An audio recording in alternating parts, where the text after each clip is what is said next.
Buonasera a tutti, è un piacere per me, anche un onore, ospitare questa seconda puntata del progetto Agone, voluto dalla Camera Penale Veneziana. E in questo secondo incontro, come poi scoprirete con i nomi dei partecipanti, è chiaro quello che è un indirizzo internazionale, cioè vogliamo offrire la possibilità di conoscere qual è stato l'approccio italiano a colleghi stranieri, in particolare inglesi, sia dal punto di vista accademico che invece di avvocati, e viceversa. In questo senso, quindi, come ospiti oggi abbiamo l'avvocato Simone Zancani, che fa gli onori di casa, già componente della Giunta dell'Unione delle Camere Penali Italiane, e oggi vicepresidente della Camera Penale Veneziana, nonché referente per il direttivo della Commissione Europa. Poi invece per gli ospiti d'oltremanica abbiamo il professor Lorenzo Pasculli, che è stato già componente della Camera Penale Veneziana e oggi invece professore presso la Coventry University, e anche l'altro ospite dei tre di oggi, Mr. George Hepburne Scott, che è barrister a Londra e della Church Court Chambers, e è specialista proprio nell'ambito penale, oltre che estradizionale.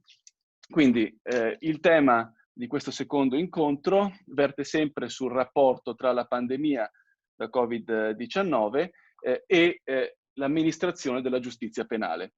Come è ormai noto a tutti, ha avuto degli effetti che si sono ripercorsi sull'intero procedimento penale, dalla fase delle indagini a quella del processo, come pure a quella dell'esecuzione penale. In particolare si sono posti problemi per quanto attiene al processo da remoto e alla compatibilità con le garanzie costituzionali italiane dello stesso, oltre che, anche sotto un profilo di polemica politica, per quanto attiene invece al profilo penitenziario, dato dal rischio intrinseco che le strutture carcerarie portano per quanto riguarda la diffusione del contagio da coronavirus. Ma venendo alla prima domanda che rivolgo all'avvocato Zancani, anticipo solamente che l'incontro sarà tenuto in italiano per la prima parte, per questa prima domanda, e poi invece si passerà all'inglese, sarà cura della nostra organizzazione poi di tradurlo e di quindi renderlo fruibile sia a italiani che a inglesi. Quindi venendo alla prima domanda, avvocato Zancani, la pandemia da Covid-19, come abbiamo visto, ha colpito l'amministrazione della giustizia penale in Italia e nel mondo, compresa l'Inghilterra. Quindi se può introdurci questo profilo nazionale a quelle che sono state le iniziative che ha adottato, vista anche la sua esperienza all'Unione delle Camere Penali Italiane, con particolare riferimento al processo da remoto, e poi invece, calando nel particolare di questa seconda puntata, secondo lei quali sono le opportunità che offre ai penalisti italiani e inglesi? Grazie.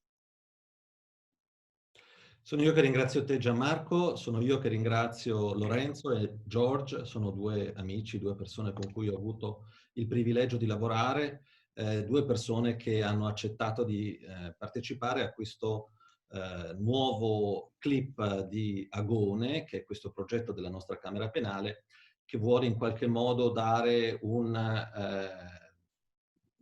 continuità di rapporti tra la Camera Penale, l'attività formativa e i soci o comunque i colleghi in un momento in cui è difficile incontrarsi. Perché questa clip sui rapporti, o meglio, questo approfondimento sul diritto penale dell'epoca della pandemia nel Regno Unito? Perché è un po' un seguire una traccia della nuova Camera Penale presieduta da Renzo Fogliata, di dare una formazione ai colleghi in ambito europeo che non sia limitata esclusivamente a quella ottima attività di formazione su quello che sono i profili del diritto sostanziale o processuale impattati dai fenomeni dell'internormatività e dell'appartenenza dell'Italia all'Unione Europea, ma anche cercare di stimolare un'internazionalizzazione, una maggiore internazionalizzazione anche dell'avvocato penalista. E quale migliore occasione di sentire un avvocato penalista veneziano che è diventato professore di materie penalistiche e comunque costituzionali in Inghilterra, e un avvocato, George, is a barrister in London, is a very, very well-known barrister in London in extraditional cases, e così mi sono anche esposto con il mio pessimo inglese, su questi temi del diritto penale ai tempi del Covid-19. La risposta italiana al Covid-19 è stata la risposta che il governo ha dato a tutto, o meglio si è chiuso, si è sospeso. All the businesses were closed, and even judiciary was closed. Lawyers could come to the firms. We had all the hearings except those that were pertaining the personal freedom of the people, which were suspended. All deadlines were suspended. So we had lived a sort of long bank holiday period. And we had now facing next week the reopening of the courts. So that having had to deal with something we were not prepared to deal, we had to face for the first time the issues of the trial by video link, because our courts were not prepared even for those hearings pertaining the personal freedom of the individuals to have the safety standards that were requested for a hearing in full safety for the people, for the judges, for the prosecutor, for the lawyers, for the interested person, for the clerks. And so that we had to deal with video link trials. And as George knows, because they were more used than us to work with video links, the trial by video link is not a trial. It's something different. And we, as lawyers in Italy, we were really, really concerned about the cost of what seemed to be the virus of the video link trial. So that using the emergency at the moment, the lawmakers could have had the opportunity to change the code and to put this option, which is now forced, as something that could be used even outside the emergency period. And that is really, really frightening us, because, as I said, we don't consider a trial by video link a trial. It's not only because you don't have the visual contact with the witness.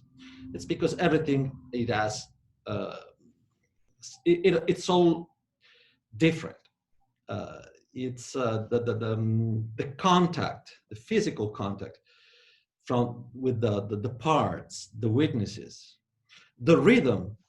We had the chance, me and George, to have a video link interview of a witness from Milan to London.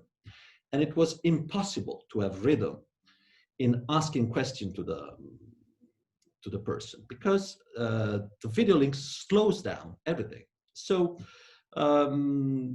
we had to, the head of the Italian criminal chambers had to make its best efforts to avoid what would seem to be a sort of, what I can say, a sort of coup against the criminal code, to put it as a rule now for the emergency, but then as an option for the entire trials in Italy, for all the trials in Italy, sorry, to do video link hearings. I don't know what happened in UK. I know, but now it's your time to tell us. I really, really am so happy to give you the warmest welcome to sunny Venice, and I can see sunny London too. And I ask you, Lorenzo, to show us what is the situation in the UK after how do they say, the herd immunity policy has failed after a few days. Thank you, everybody, for inviting me, and thank you for this very interesting initiative. Very happy to be back at the Camera Penale Veneziana after a few years. So it's a real pleasure for me to chat with you. What is happening in the UK? The response of the UK government and judiciary has been, I would say, systemic as much as possible. And of course, there are problems and there are gaps and there are issues to resolve. But I do think, taking cue from the question that Gianmarco posed before, I do think there is something that perhaps could be shared with Italy and that could be learned by Italy. So the lockdown has not affected criminal court as such completely. So unlike Italy, from what I understand from Simone, in the UK the decision has not been the decision to close the courts. In fact, a large number of courts is still open and working. Now, there is a distinction.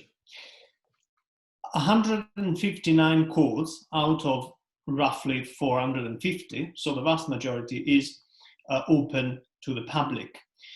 The second number, the second category is staffed courts, and this is 116, so the minority is open only to staff members. So judges can go and work and lawyers can access, but not members of the public. A slight minority, 76 courts are suspended, so they're not operational at the moment. Now, this is the framework of the overall justice system, not just criminal justice system. Of course, the criminal justice system is affected by some peculiarities that impose particular remedies and solutions. Magistrates' courts are working on a priority base. So there has been a note released that established 3 levels of priorities. Priority 1 is particularly concerned with custody cases. Priority 2 is other hearings. And priority 3 is all other work. The rule for the entire justice system is everything that can go online should go online. And this affects also criminal trials. Magistrates' courts are perhaps slightly better equipped to go online because they do not require the jury. The big problem in the UK system has been represented by the Crown Court cases, where a jury of 12 people in England and Wales and 15 in Scotland are required to sit during the hearing.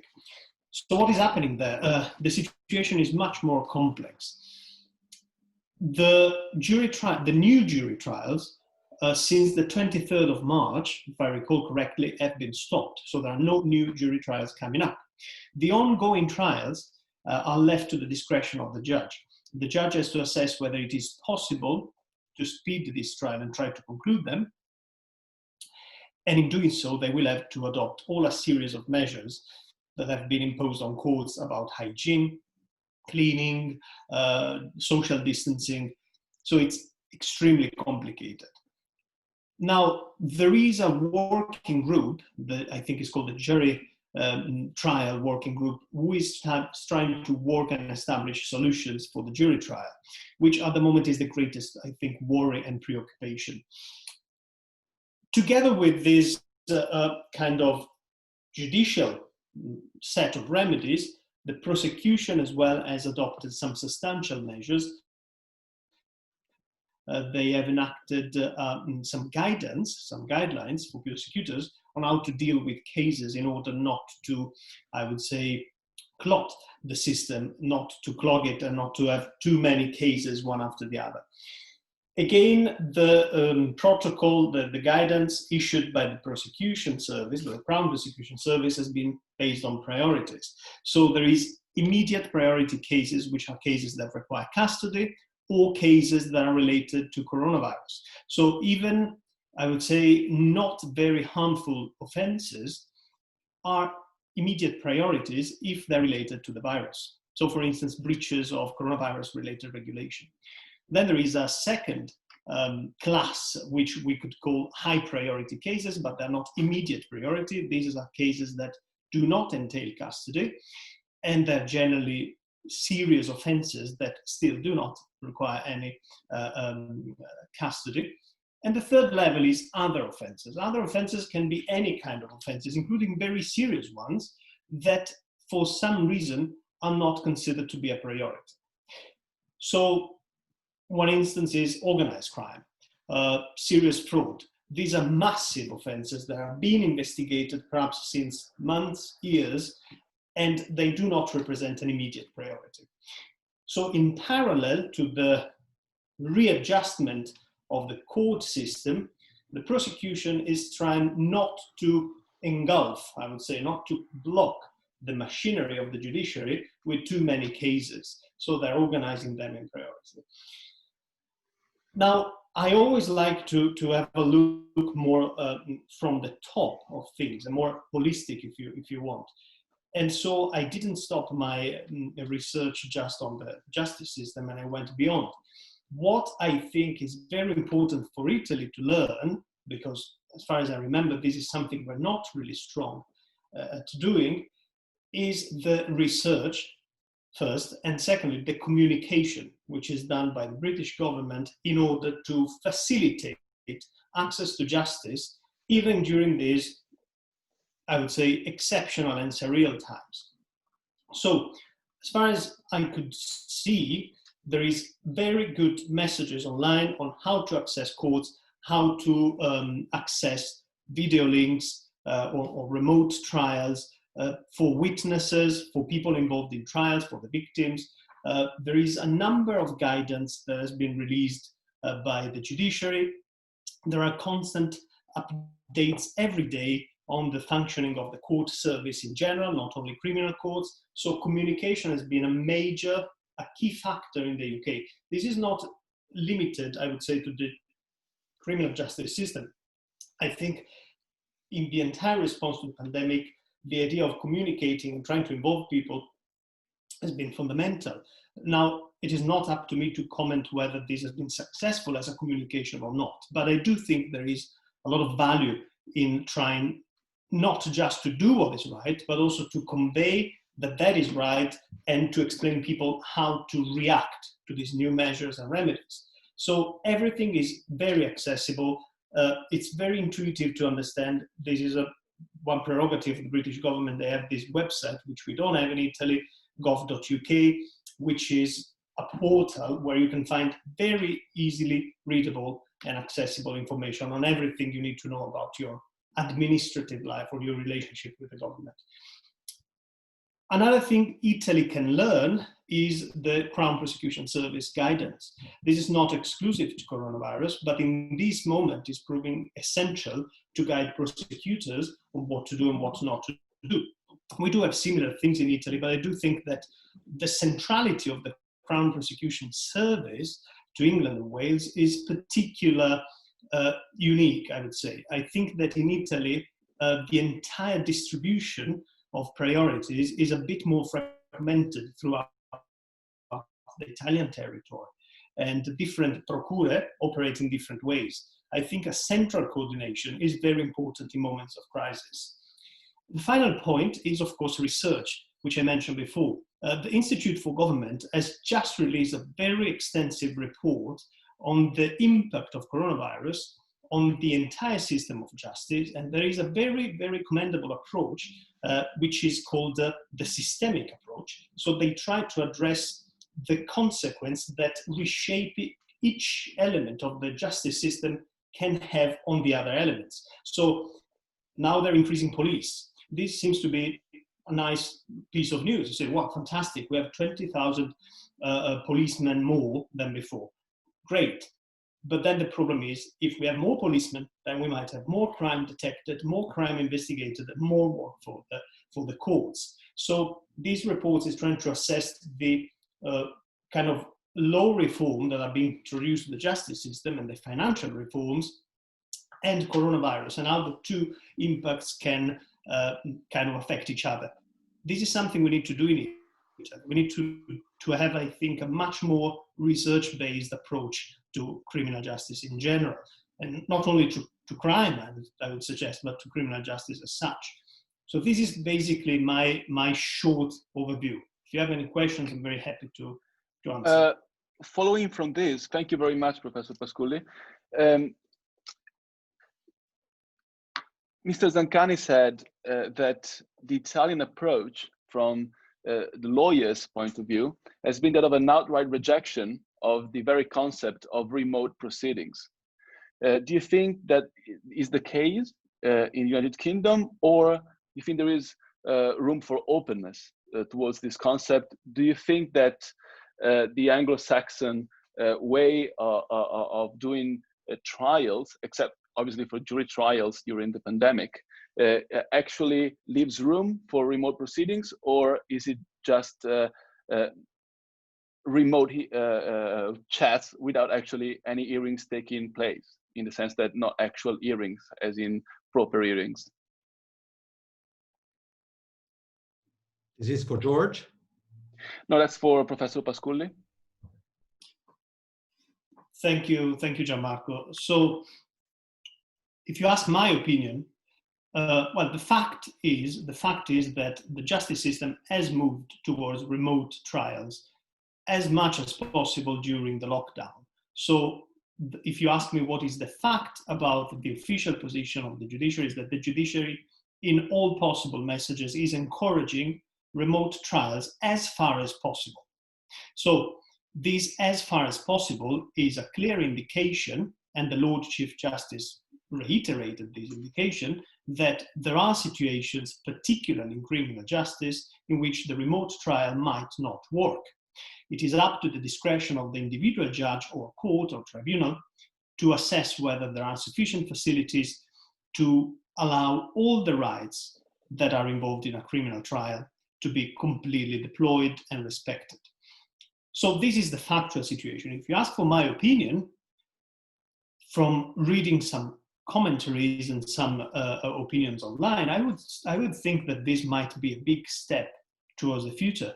I've heard law justices speaking before in public occasions that there is a big drive at the moment in the UK towards the online trials, remote trials. Of course, this might concern at the moment mainly civil cases, but I do think that the lockdown will trigger at least an assessment or an investigation or an inquiry about the opportunity to introduce remote trials when possible. So, of course, I think our response shouldn't be black or white, should be which trials can be actually held remotely, which hearings in a trial can be held remotely. So witness hearing might be more complicated, but this is happening already in the UK in certain cases, but other hearings might be absolutely fine to be held online. So I do think that the response has not been like the Italian response of total closure.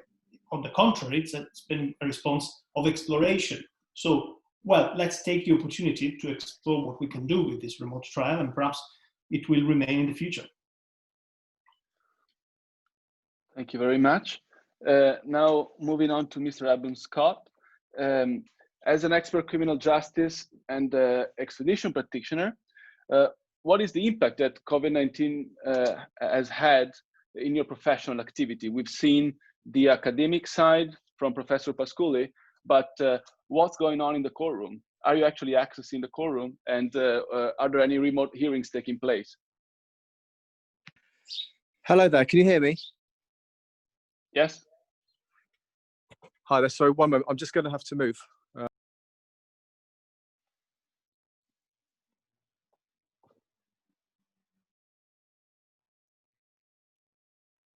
What I can say until George came here is the fact that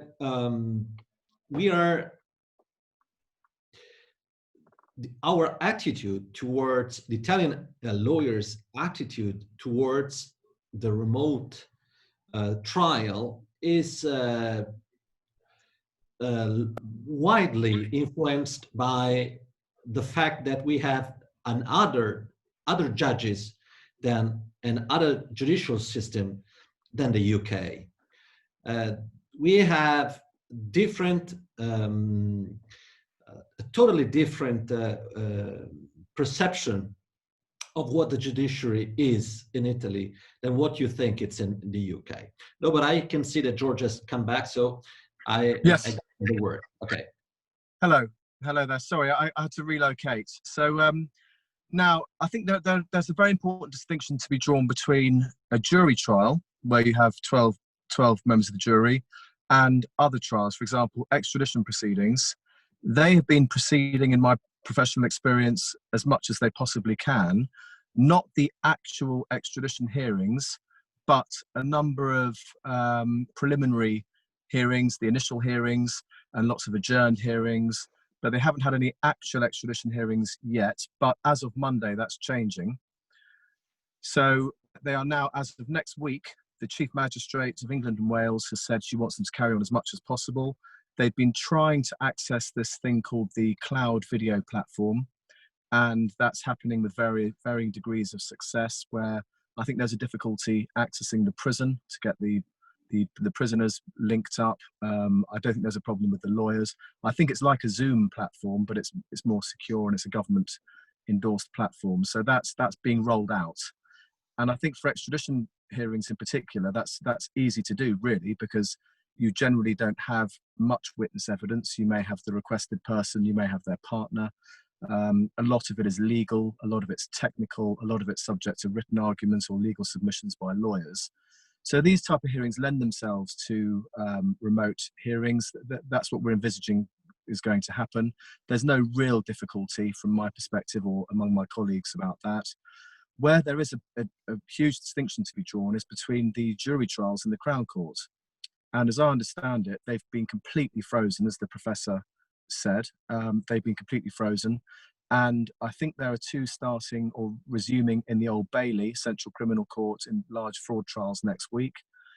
But generally speaking, there are massive logistical difficulties with jurors, personal protective equipment, hygiene, social distancing.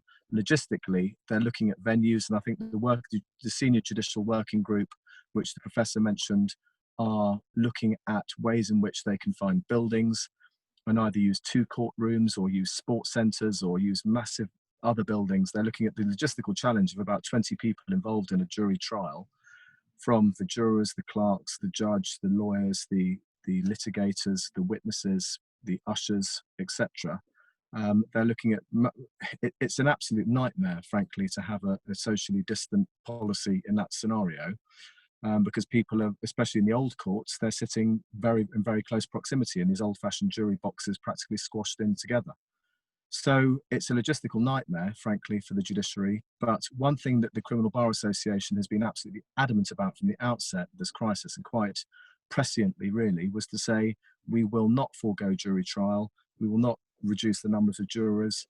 And I think they've seen off a potential, as they saw it, for the executive to try and limit trial by jury, which they've been wanting to do for years for financial reasons. And I think the Criminal Bar Association in England, one of the first messages I saw was an email from the chairman of the Criminal Bar Association, Claire Godwin, saying that we are absolutely 100% opposed to any suggestion, not that I think there had been, but they anticipated there might be, of scrapping trial by jury, even temporarily. Because, as you know, we cling to that as an ancient inalienable right of the subject to be tried by 12 of their peers. So that's one thing they've been absolutely staunch about, and therefore it has to be catered for within the COVID scenario. The initial response, shock to the system, they've blocked every single jury trial. They're starting to do 1 or 2, literally 1 or 2 next week. After that, who knows? But the problem is there'd already been a massive backlog of jury trials because of cuts to the court system. This is what had been talked about for the last 12 months. They've been reducing the number of sitting days, the number of judges, the number of courts sitting, probably for cost reasons, and therefore there's an increasing backlog of trials in the Crown Court, and so it's against that background, with a massive waiting list already, that COVID appeared, and now the backlog has become even larger, and there are real concerns about people getting justice and access to justice, because the witnesses, the defendants, and the lawyers, of course, there's another big problem, is the lawyers' fees. There have been massive cries for more fees to be paid to criminal justice lawyers. They've been systemically cut for many, many years.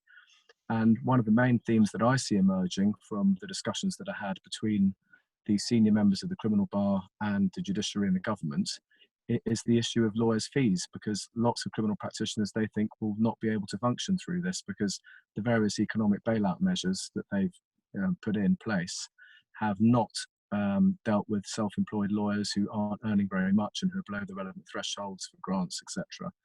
So they, unfortunately, that what people are predicting is that among the criminal bar, many practitioners will simply be economically ruined by this and won't be able to function any longer through the crisis. So that's a major theme. In terms of my practice, it's been extremely good because the extradition hearings have been going ahead without the actual full extradition hearings, but all the adjourned hearings and the preliminary hearings have all been going ahead. They've been adjourning off the extradition hearings to June mainly, some of them in May coming up now. And as I say, the Chief Magistrate said they will be going ahead now, but either in person or by the common video platform. So they don't have very many witnesses. They certainly don't have 12 jurors.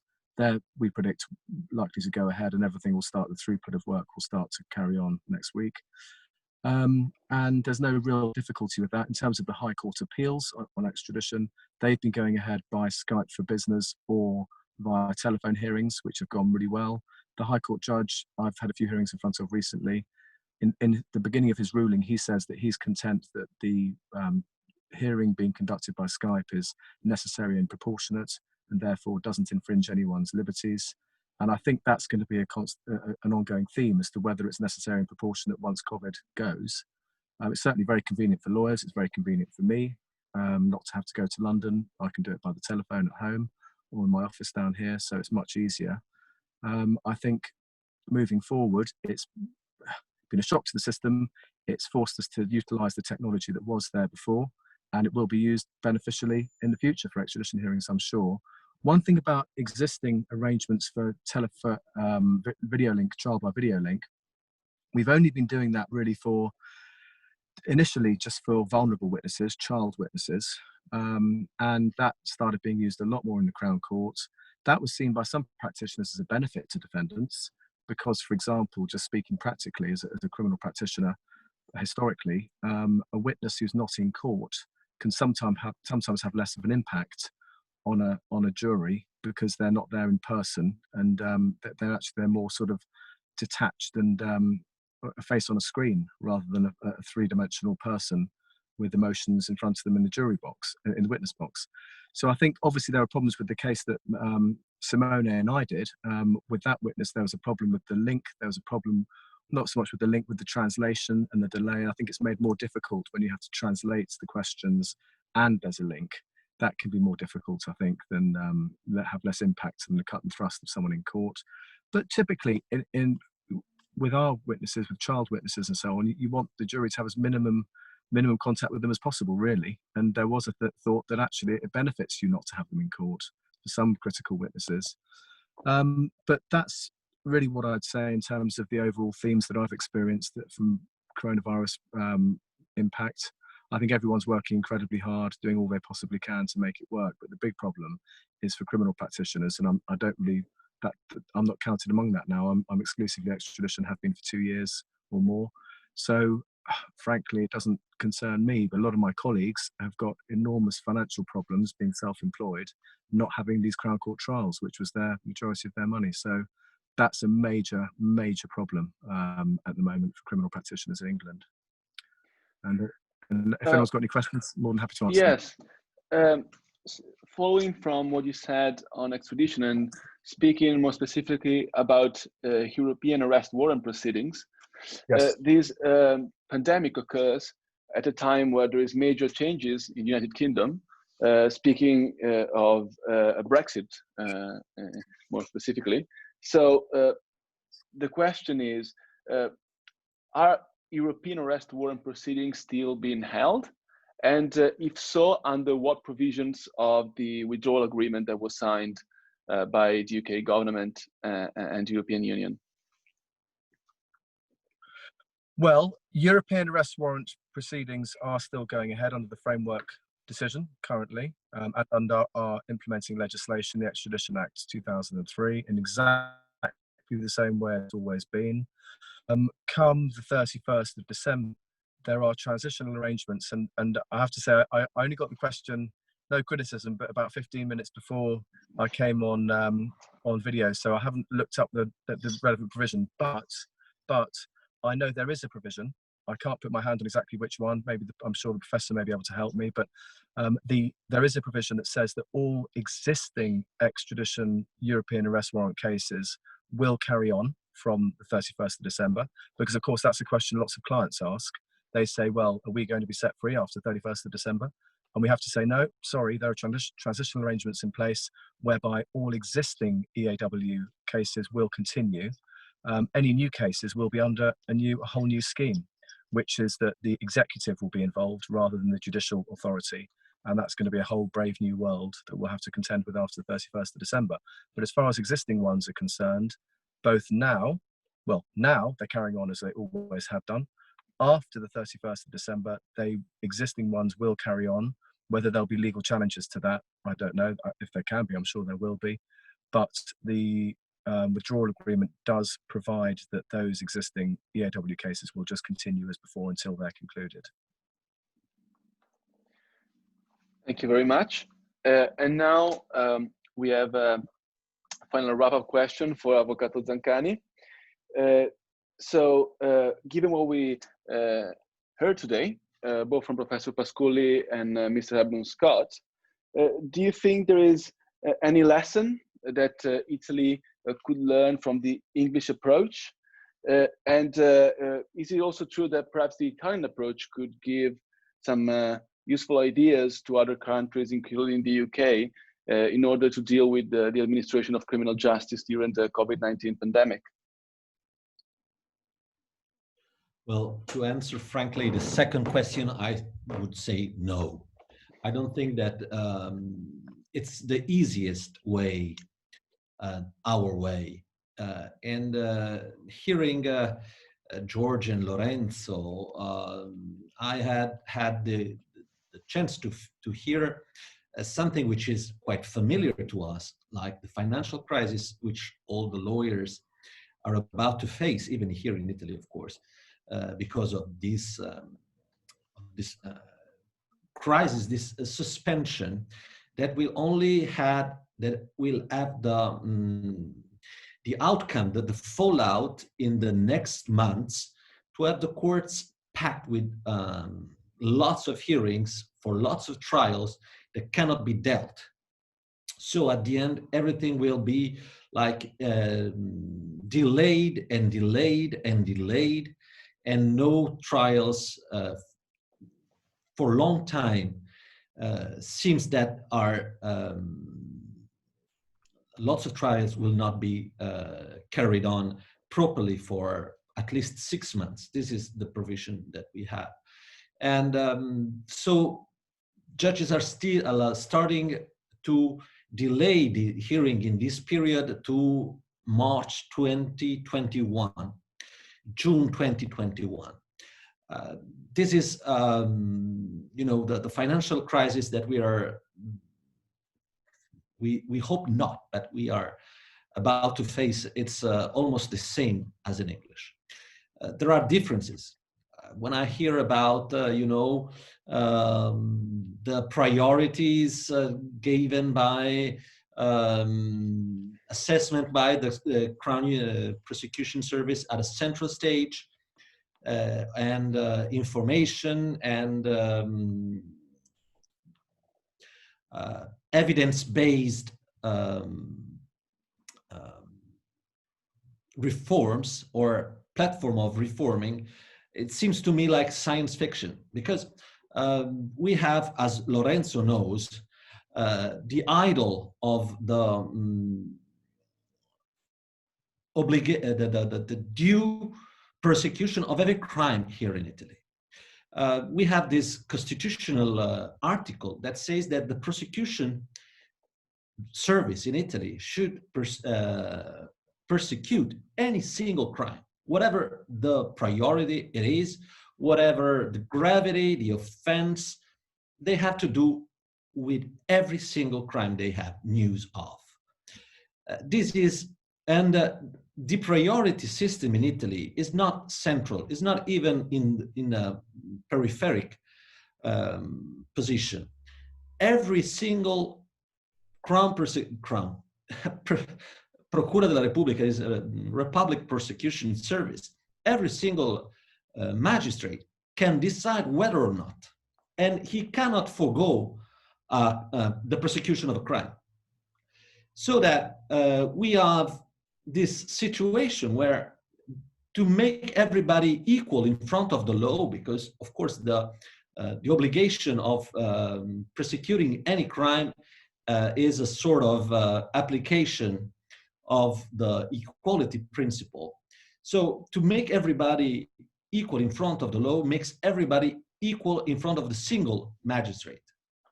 And as in George Orwell's Animals Farm, there were some that were more equal, that are more equal than others.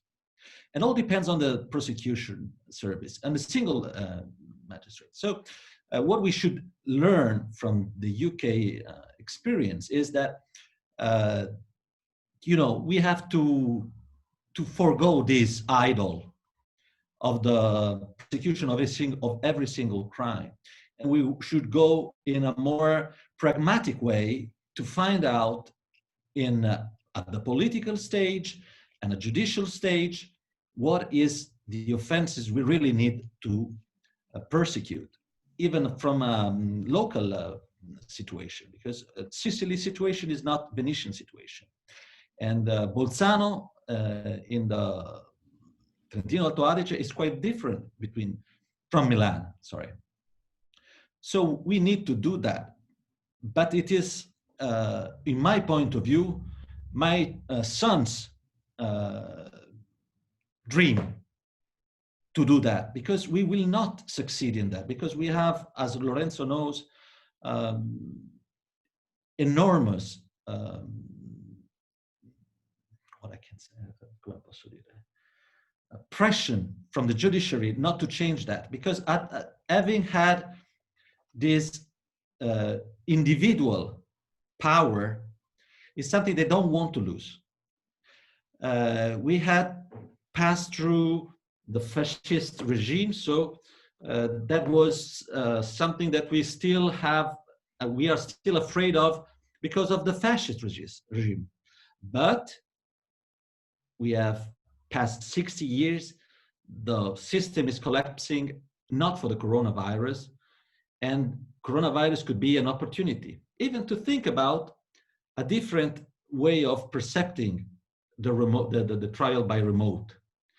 And thinking that there are part of the trial, we don't have the jury, we have mixed jury trials for the major offenses in Italy, but we have to recognize maybe that we're part of our process, of our trial, that are more bureaucratic than jurisdictional.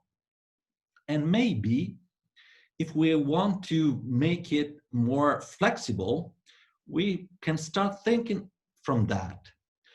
But if we don't put our hands on the reform of this principle, we will never be free to have this huge amount of pressure on the judiciary system, which is making it collapse since I start to think to become a lawyer. So it's very good for us to hear from the UK.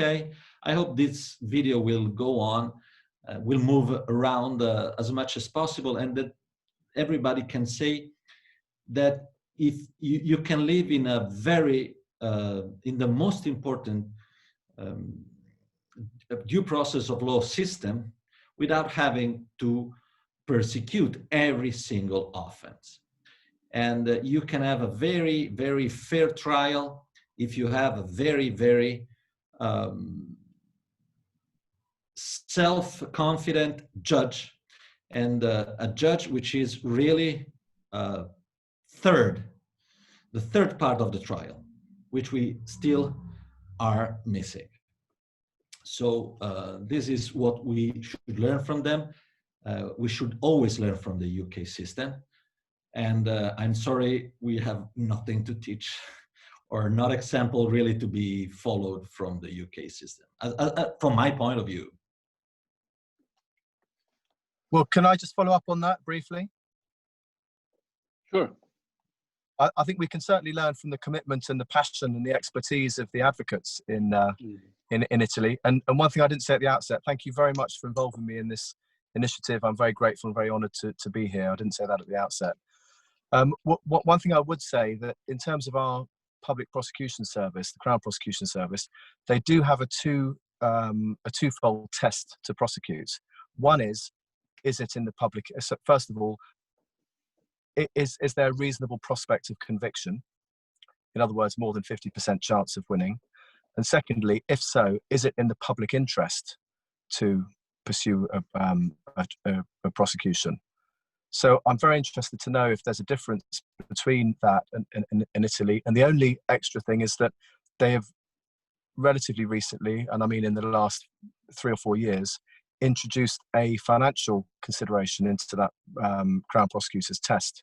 So there is actually a financial test as to whether it's financially viable. I don't know how much that's in fact been implemented or in practice used, but that was a factor that was always forbidden before, but they've now brought that in to think things could be terribly wasteful and not really worth pursuing financially, which is an interesting angle. But is there not such a test for prosecutions in Italy then? Perhaps Professor Pasculli could follow from this and provides us with an overview from the academic point of view. Yes, thank you, Gianmarco. Thank you, George. I also think, before answering, that there's always something to learn from Italy. And I do think that the very same occasion that the Camera Penale has created is something excellent, is an opportunity of, let's say, live comparative law. So it's amazing. So creativity, ingenuity, commitment to principles, a very strong constitutional background, values that other countries don't have, don't share, don't appreciate. So I think we should start perhaps by highlighting our values and then trying to communicate them abroad. And this could be the first step. To answer George's question, first of all, in Italy, the prosecution is mandatory. So every case must be prosecuted. So whenever there is what we call the report of a crime that can come from the police or from a private citizen, the prosecution must go ahead. There is no test, no obligation from the prosecutor's side to assess the evidence, the financial viability. Of course, if there is no evidence, they can, as we call that in Italy, archive the case before any investigation is undertaken. But that's just because they don't have evidence. But if there is what we call fumos, so some substance, some substantial evidence, they will just go ahead. And this is why the Italian system is so completely blocked, because even the minor, the lesser cases are brought to court. So imagine the amount of cases that are dealt with every day. It's nonsensical, and this brings the courts, and this is, I think, something Italy should think twice, just to delay, just to say, okay, we'll adjourn the case in 1 year, hoping that by then the situation will be improved, but that's not actually the way to resolve the situation. So the backlog in Italy, I think I don't know if it's mentionable, I don't know, because cases are pending for 7, 10, 11, 15 years. I think Simone knows very well. I mean, our own experience has been sometimes tragic, because when you are on the victim side, you know, in Italy, the victim can be a party to the trial. You might really experience some substantial frustration, because from the initiation of the trial and investigation to the final instance court trial, which would be the Supreme Court in many cases, can pass 7, 9 years, perhaps. Simone, I don't know if it's right. Yes. It's that makes sense. It's 7 years at the least, at least.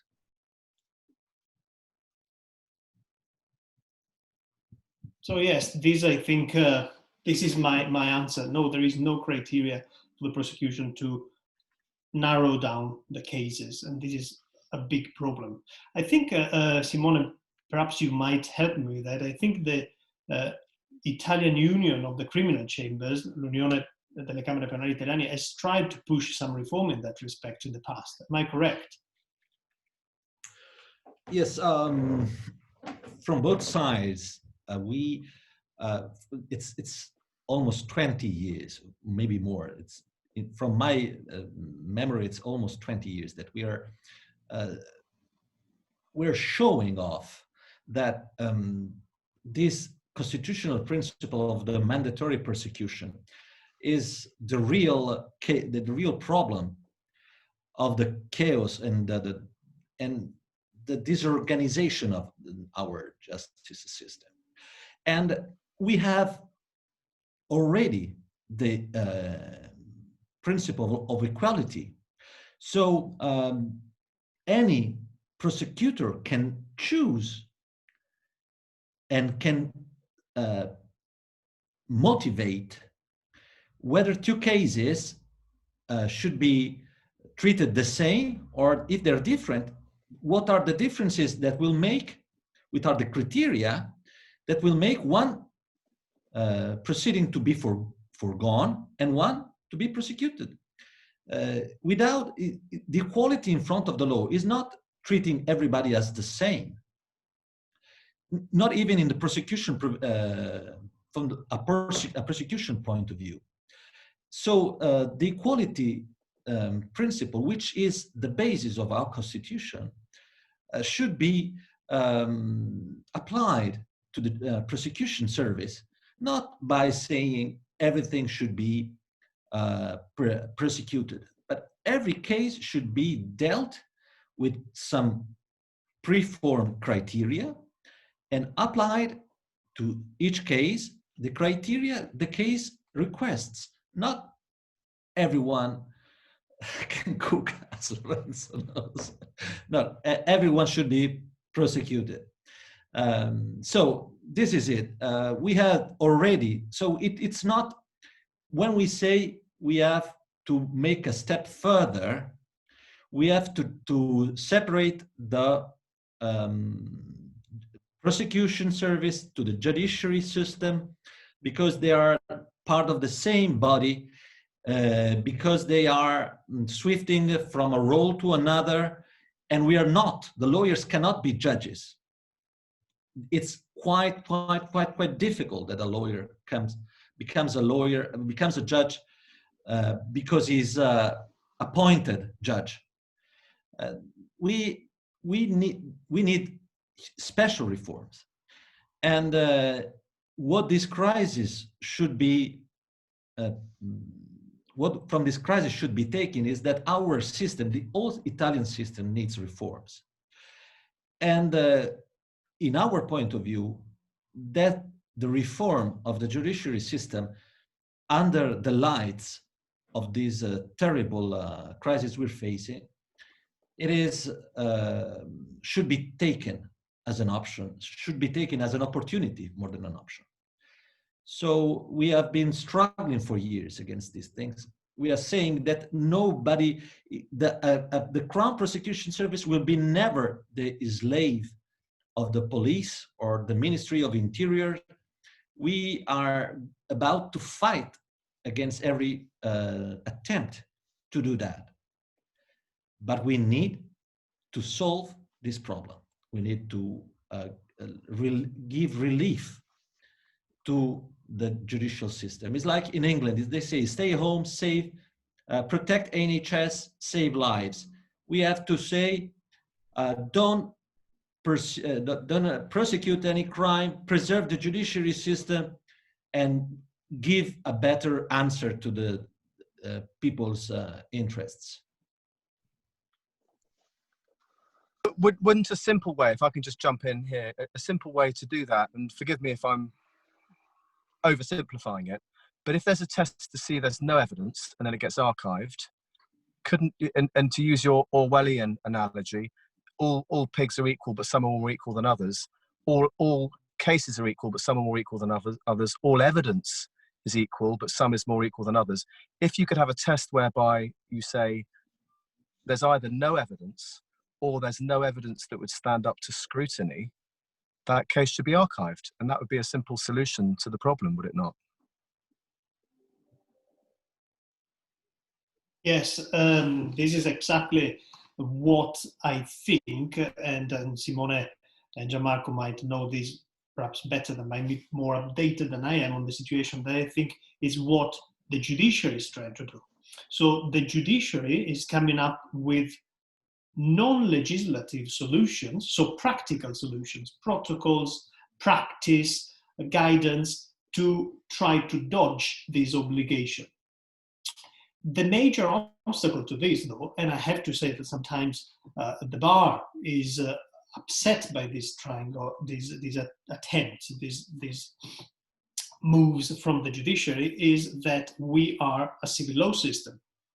Therefore, everything the courts do, which is outside the boundaries of legislation, is not very well accepted or received by the public, and very often by lawyers as well. So the very same nature of our system, which is so rooted in written law, in parliamentary statutes, prevents the flexibility that prosecutors and the judiciary have in the UK. And this is a major obstacle. And actually, George, this is a very good suggestion, because I do think that this very reason, the different nature of the two systems, is what is blocking Italy, is preventing them from taking more courageous and bold reforms, because we have this fetish of the written norm of the constitution. We're not ready to accept the new case and operate a sort of distinguishing. We just stick to the rules. And there is also a general, I think, mistrust towards the judiciary. The public, the lawyers, the clients, the parties involved in a trial generally mistrust the judges. They trust the parliament and they don't trust the judiciary. As a result, there is a sort of fetishistic clinging to the norm, to the written norm, and rejection of practical solutions. But one good practice, I think, that we can discuss whether it was working or not, was the udienze filtro, which also similar to what happens with the magistrates' court when they allocate the cases in the preliminary hearing.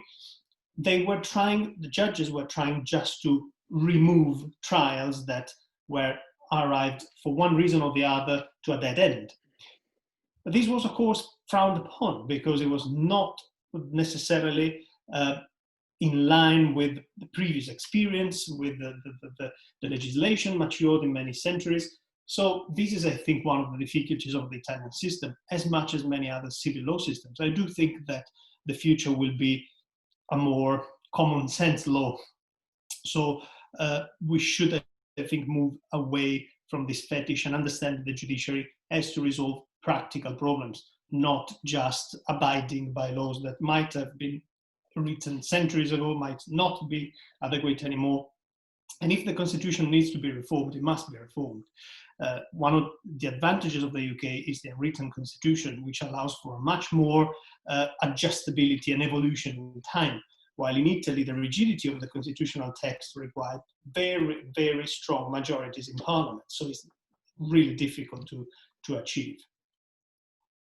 Thank you. You've in fact anticipated my next question and answered it, because I was going to ask about constitutional reform and whether it mirrored the American judicial system, constitutional system, whereby they have to have very, very significant majorities to, and that's a huge obstacle practically. I can understand that.